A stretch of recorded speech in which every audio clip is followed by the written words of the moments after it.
month-long 620-kilometer canoe journey through Canada's Côte-Nord region, an area notoriously known for its rugged landscapes and wild rivers. The goal of this trip is to descend the mysterious Aguanish River, and in doing so, connect western Labrador to the Gulf of the St. Lawrence. The route is going to have many challenges, both physical. We are literally portaging over a mountain. And mental.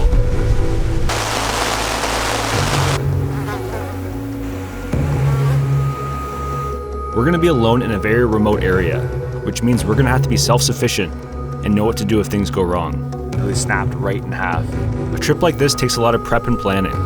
We've spent the last few months refining our route, organizing gear, updating our first aid kit, and working on our skills so that we'll be well prepared for what's to come.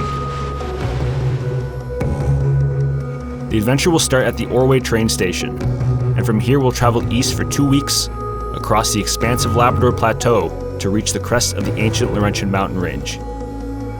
From here, we'll cross the height of land into Quebec, where we'll be waiting for a special delivery, and then descend the mountainous Aguanish River 260 kilometers to the coastal village of Aguanish.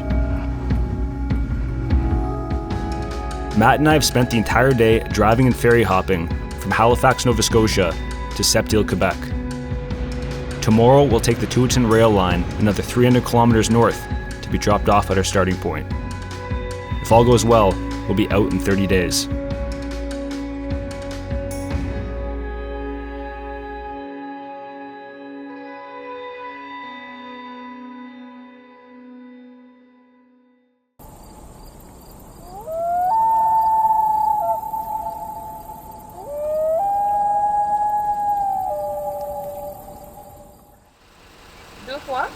Ouais. 2 grands cafés noirs. 2 cafés noirs. Parfait. Puis une œuf McMuffin.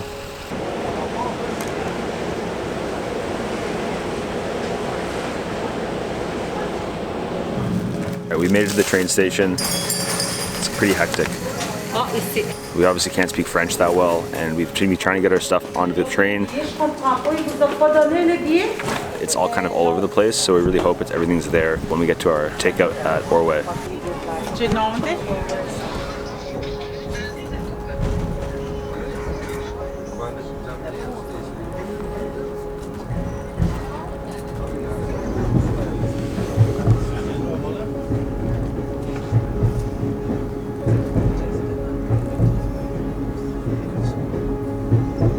First thoughts are, it's big, slightly intimidating.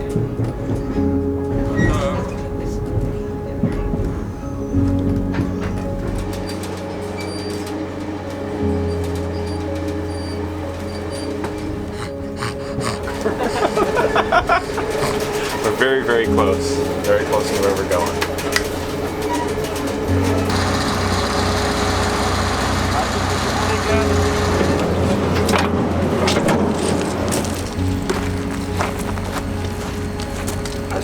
Hey, bienvenue, vous avez tout? You got everything? All good. Yeah, okay. Yeah. Have a nice trip, guys. Thanks, man. So we made it. We just got off the train and finished portaging all our gear from the rail line down to the put-in on Lac Eau Claire. This was actually the hardest part of the trip. I know we say this and it kind of sounds crazy, but there's so much logistics involved with getting you and all your gear to the put-in. COVID restrictions, ferry schedule, train schedule, dealing with a language barrier. Find these times when you're trying to get all your stuff into a train, there's a sense of urgency, and when you don't know what they're saying, it kind of like you get into that urgent moment. I really don't like those situations, and I'm always worried about losing something.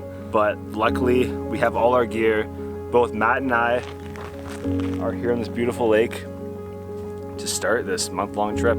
It's exceeded all of my expectations so far. It is like one of the most beautiful lakes I've ever seen. Just to put into perspective for the folks, what was your longest canoe trip to this date? 4 days. It's a bit of a jump. Yeah, 4 days to 30 days.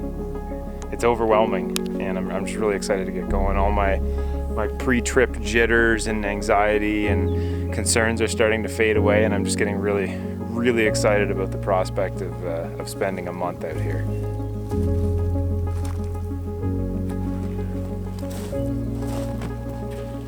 It is 6:45, and we're gonna get down maybe a few kilometers, maybe 5, maybe 10, just down this lake to find a good campsite for the night. Anyways, this is it, we're here.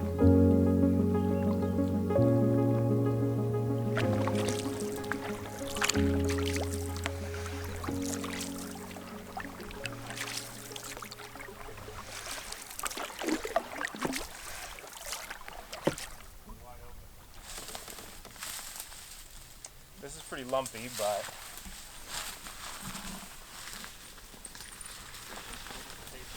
Let's do it, bud.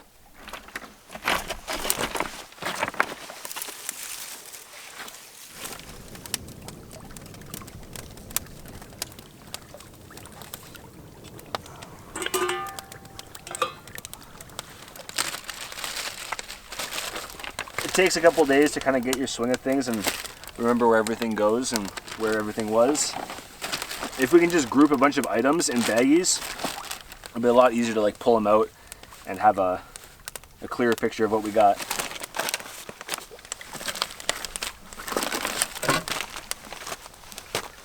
Cheers to getting here and being out on the land after 2 years of some crazy times that we've all been in. Oh yeah. smooth. Not really. I'm not a whiskey guy, but I'm gonna be, I think. By the end of this, I'm gonna have to be. Celebratory for milestones. Chili cheese nacho.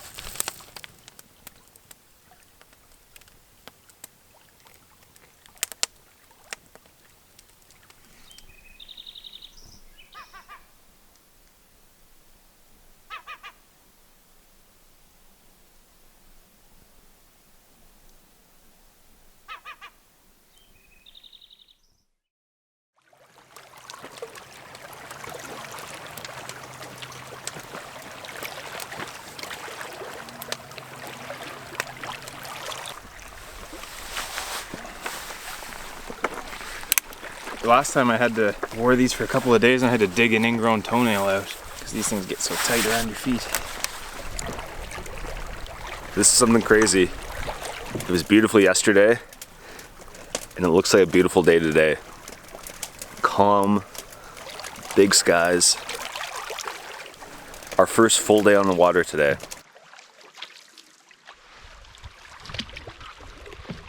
Rivière l'eau claire. Ah, l'eau claire.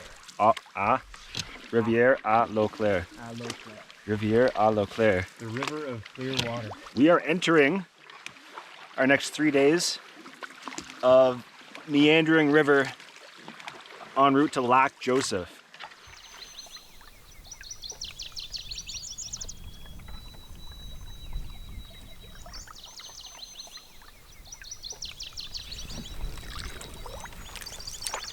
This is really nice. This is beautiful.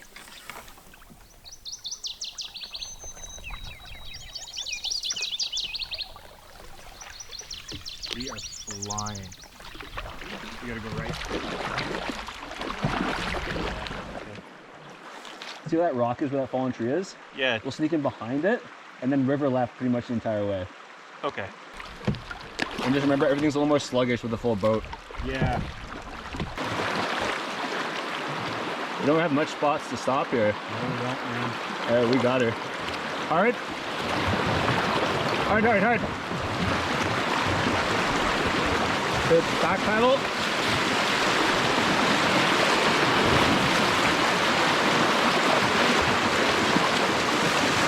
Forward. Hard. Draw a bit. Beauty. Might be a little bumpy coming out of here.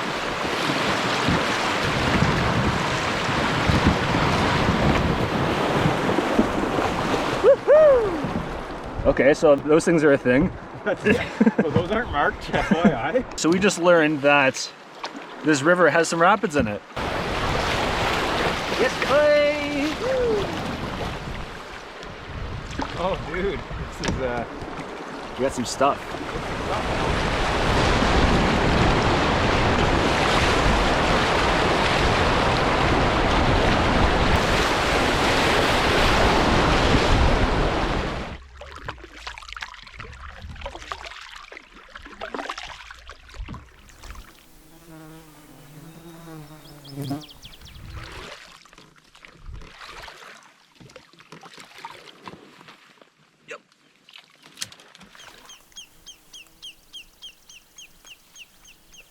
Now, what's the word?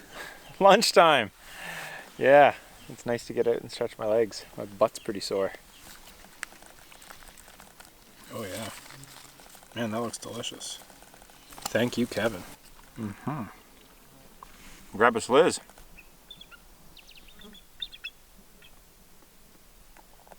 So we had a big moment on the trip. We completed our first and longest map sheet, which was 39 kilometers. So that's done. I think we just crossed over the 40 mark for the trip so far. We've exited that section of La Rivière d'Eau Claire and lifted over this little beaver dam, and now we have hit a lake called Lac Pas d'Eau, or the Lake of No Water. So we're leaving the Clearwater River into the Lake of No Water, and we're gonna find out why it's called that. Any guesses? There's a little bird just walking on the water. There's a bird whose legs are about a ½ inch long, and he's standing on bottom out there. So.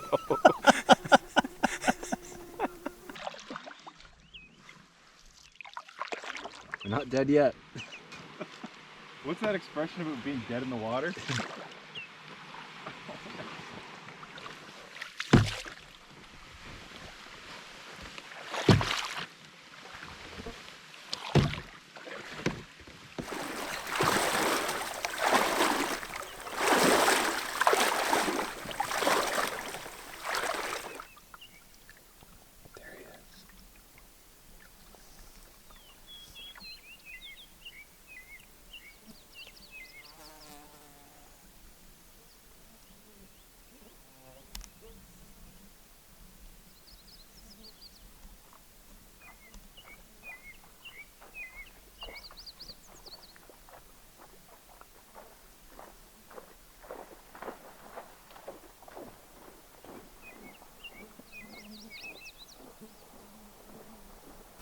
That was a big moose.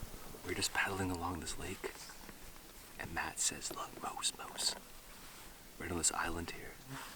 That was a good sized moose, wasn't it? Yeah, it's pretty good. He looked thin, but he had a big rack on. Still in velvet too. He's not done growing though. Matt, what does it mean, a bull in velvet? Velvet is like when they grow their antlers, they're covered in, it's just like velvet. It's like a skin with very fine fur on it, and that covers their antlers while they're growing up until basically just before the rut. Then they'll start thrashing them on brush, and they'll actually scrape all of that off, and then that exposes sort of like the antler itself.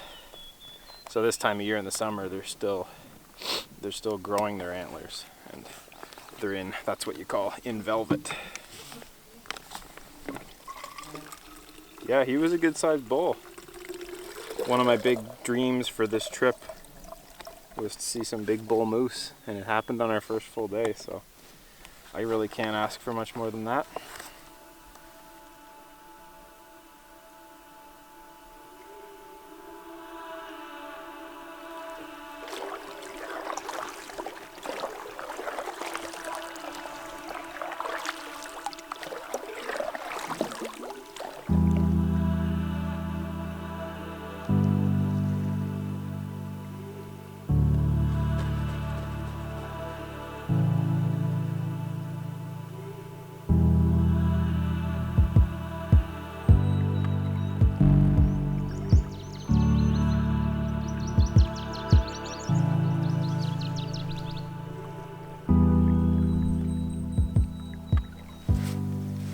Oh, here we go. And then after that, we've done another 8. So 48 minus 6. 48, that's a 42 kilometer day. And the bugs found us again. They were just waiting for us to get off the water. Yeah, I thought it was the heat maybe that got rid of them. It's about 6 o'clock. It's about 10 hours on the water. We found a nice little spot here. We have to walk a little farther down. to camp, but there's also a nice camp spot up there.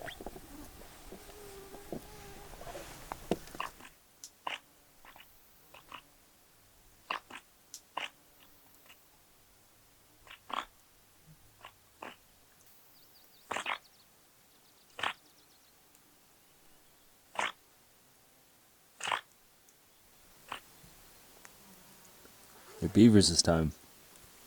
This is a very active area.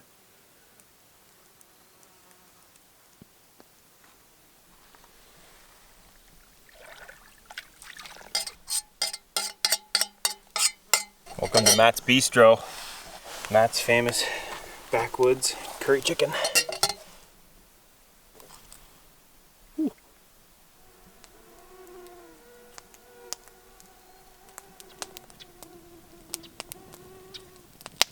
The sun is still very, very high, and it's 8 o'clock. And it's hot too. That sun is really pounding down. A good reprieve from that is to get in the shade. But when you're in the shade, you are in the mosquito's lair. I might do some stretching. I'm gonna brush my teeth. Other than that, not doing too much. The last 2 days of travel, plus the week leading up to it, it was full on prep and planning and going. So it was pretty exhausting. So it is nice just to sit here and really have nothing to do. It's relaxing.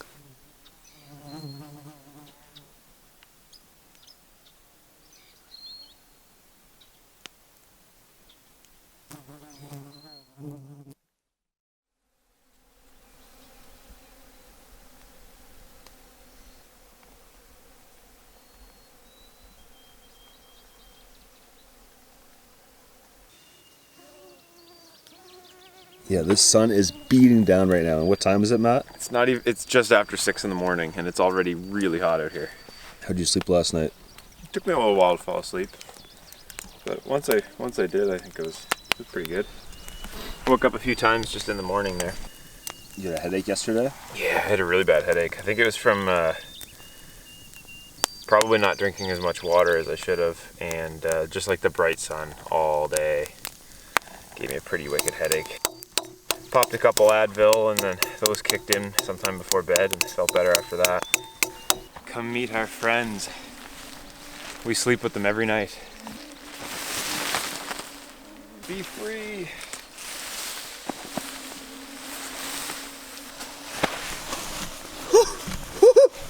They're everywhere! In meteorology, did they ever tell you about cumulo mosquito clouds? Oh, so close. Drew, come on. Come on. God.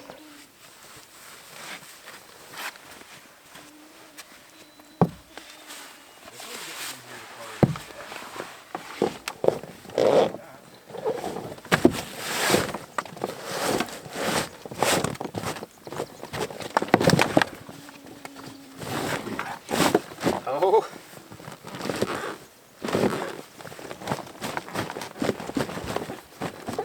That's it.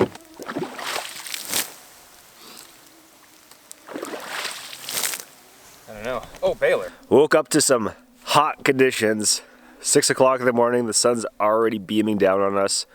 It's gonna be a very hot day. And looking at the map, we might actually have a lot of rapids to do today. We're gonna be in the water a lot, which might actually cool us down. Dude, there's like 1,000 mosquitoes just surrounding us right now. I know. Woo! Day 3! Day 3. The day where you're like, oh shit, we're here for a month. I kind of had that moment last night, just when that headache was horrible, Oh yeah? and I was kind of just like lying in pain in the tent, and I was like, holy what if I'm getting sick, or anyway. Yeah. Those thoughts were all running through my mind. I had to kind of like tame that anxiety back down. Yeah, those are definitely fair thoughts. Yeah.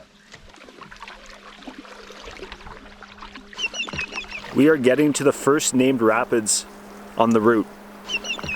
They're pretty loud back there, but it's also pretty bony, so we're not really sure if it's going to be high volume or just a lot of technical maneuvers around rocks. But we're ready. We took our morning poops. King of the world.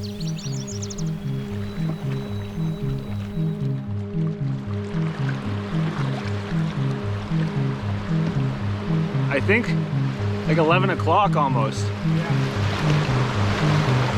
I'm gonna bring us around here. Back paddle. Okay. See that tongue?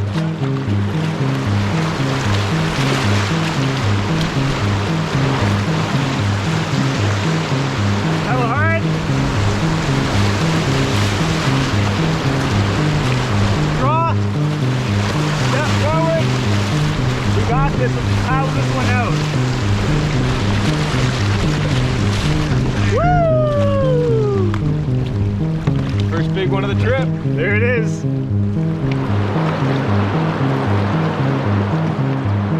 Yeah.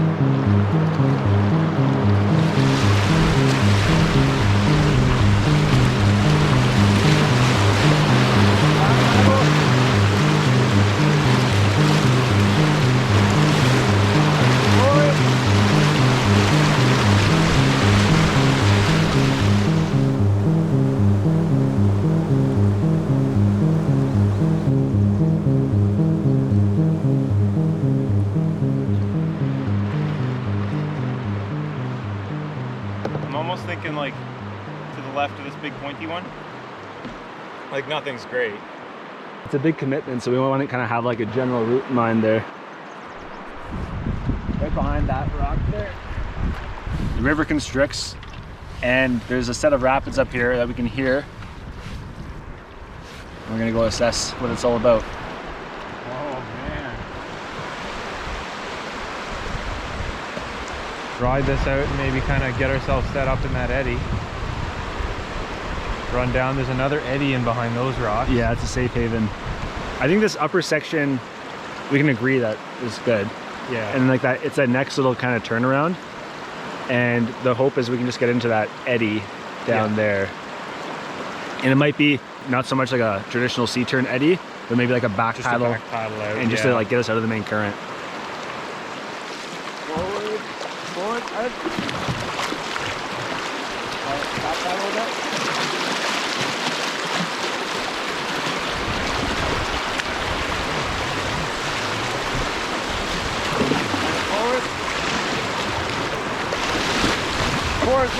Forward. Wow.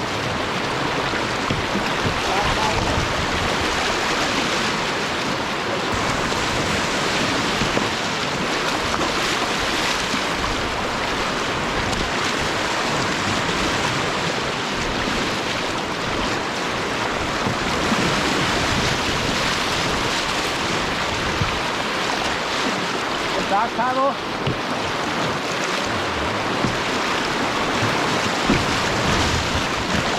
Woo!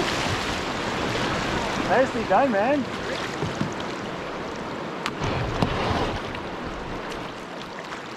That was really good. That was a fun set. Flat. Yeah, so we just finished the last set of rapids. The black flies have come out. They've joined the party for the first time of this trip. Who doesn't like a little diversity?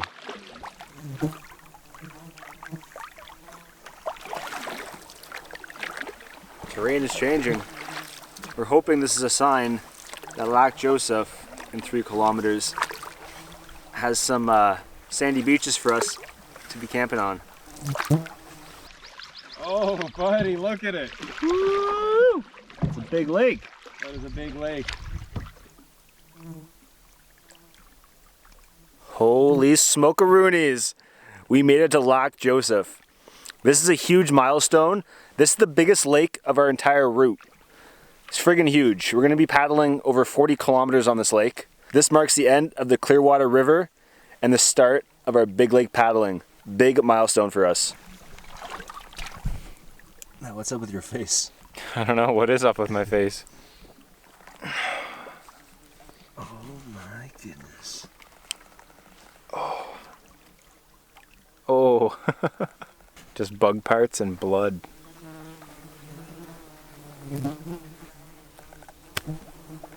Did you get them? I got 5. Oh, it feels so good to be here. We got this one, a Ticonac.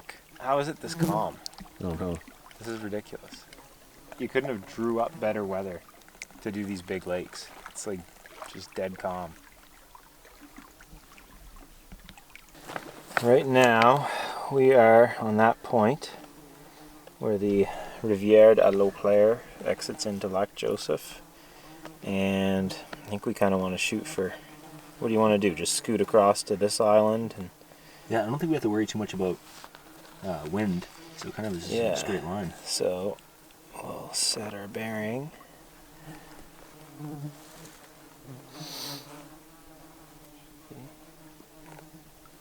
That away.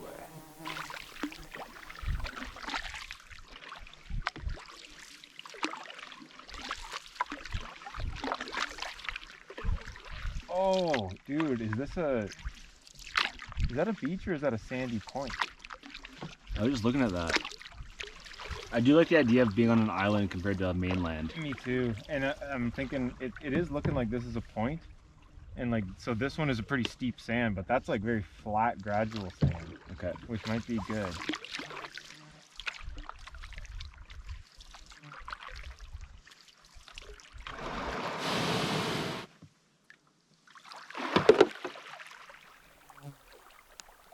It's probably about 6 o'clock, another full day on the water. From the campsite last night, we learned that the forest is just bug infested, full of mosquitoes. So we were looking for a spot, preferably a beach, that had a lot of front country that we could spend our evening at and our morning.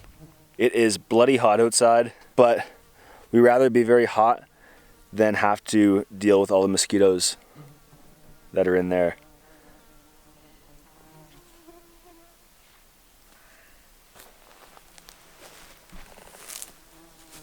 The bulky Kenton. We said there must be camps on this lake. Yeah, I guess. I don't know. This one doesn't look like it's been used in quite a while, but it's pretty nasty in here. yeah, it's a little gross. Out of all the islands, just to think that like we landed on this one and this is where the camp was. I think I'll still sleep in the tent. Yeah.